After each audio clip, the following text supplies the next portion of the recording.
So here's a walk around and a closer examination of the paint on the Grumman.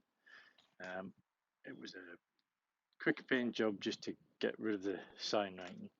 As you can see, it needs a bit of tidying up in places, like around the badge isn't particularly pretty. There's little places kind of around the headlight where it hasn't been masked very well, and there's a little bit of kind of around the fasteners that the stuff needs sorting.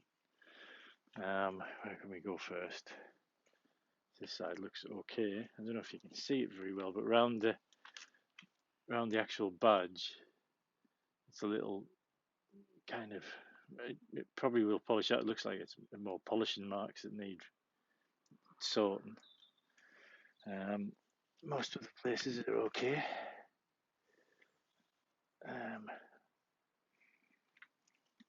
So fairly solid base. On the door, I don't know if you can see this, but it looks like the paint sank a little bit as it's settled. So around here, this area here, might not come up very well in the video, but it's kind of a bit lighter, which may be just the kind of the filler primer behind it. But this is where you can you can see it. So this, you see the kind of the wavy lines that were there before from the right, and it's probably one of the worst areas. But if you were to sign write it with vinyl over the top, you wouldn't really see it. And then the other place you can really see, this has if you see the old pictures of it before, this panel had cross hatching. Can you see that? Yeah, you can kind of see the swoops of the sign writing before. The cross hatches there. You can kind of see in the paint. And then round the lights at the rear, there was a design which is still kind of there under the paint. Yeah, most places around there are alright. Still needs, it's got a bit of overspray on the mud flaps, just need cleaning up, which haven't been done yet.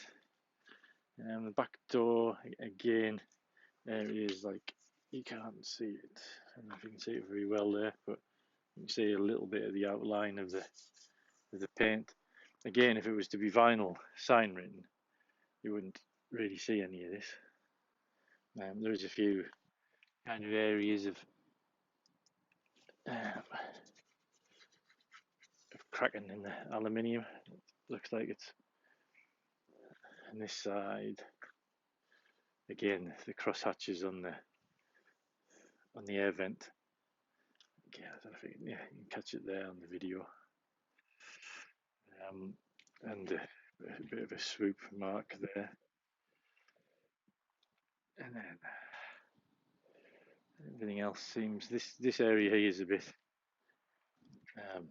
hasn't been particularly greatly done. There's a bit of a flat spot there and dull. It's Ford Moondust Silver is what it was painted with. So any touching in or other areas that you would want to do. Trying to see if there's anything on the bonnet. Not really a lot you can see on the bonnet, even from very close up. That's all come up okay. There's an area above the windscreen which is a bit patchy. It's just on the top there. So that's that. And then from a gauges and starting point of view, let me just see if I can. So inside's a bit, that's very utilitarian. I'll just pull off the cover. Have a look at this. See that the seat underneath is a bit ripped. Pull that back over again. And then you can see underneath, that's the tanks for the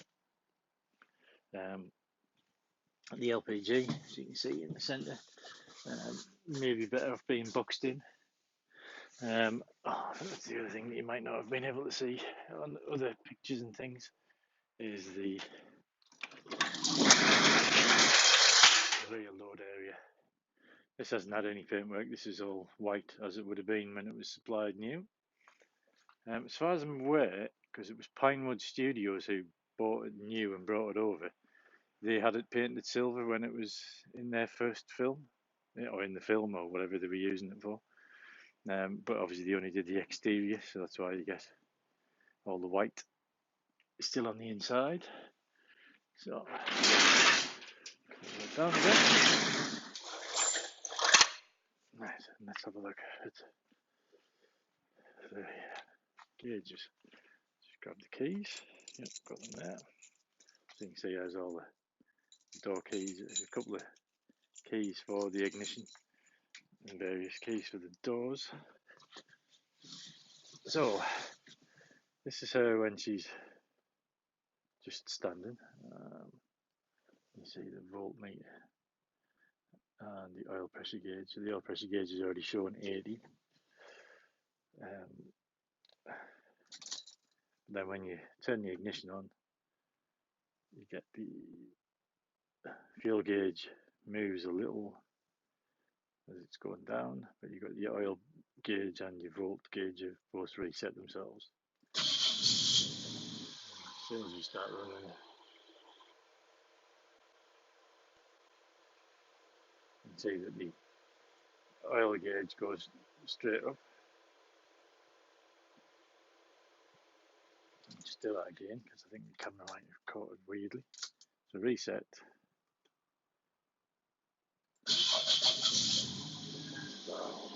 Voltmeter seems to be working perfectly. You see oil pressure gauge is doing something funny.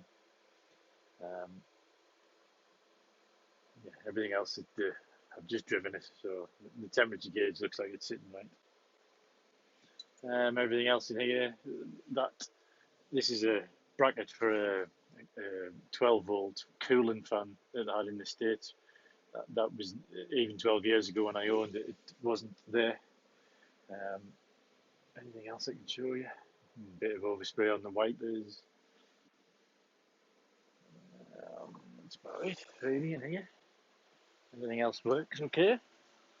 Bit of wear and tear on the floor and the brake pedal. There's the switch for the gas, which, like I say, it ran really roughly on it before we changed the plugs, but now it's not running at all on the gas. So I've had a few people on Facebook telling me that that's probably because of the plugs that we've put in, the original spec plugs, but need to be changed to a different heat range to be able to run an LPG properly. The roof's got a bit of dirtiness on it. The roof didn't get painted. That just needs cleaning off. And tyres are all good. The brand new tyre on this front one here. All lights work as they should. That's kind of about as much as I can show you on a video. Anyway, if there's any more questions, just let us know.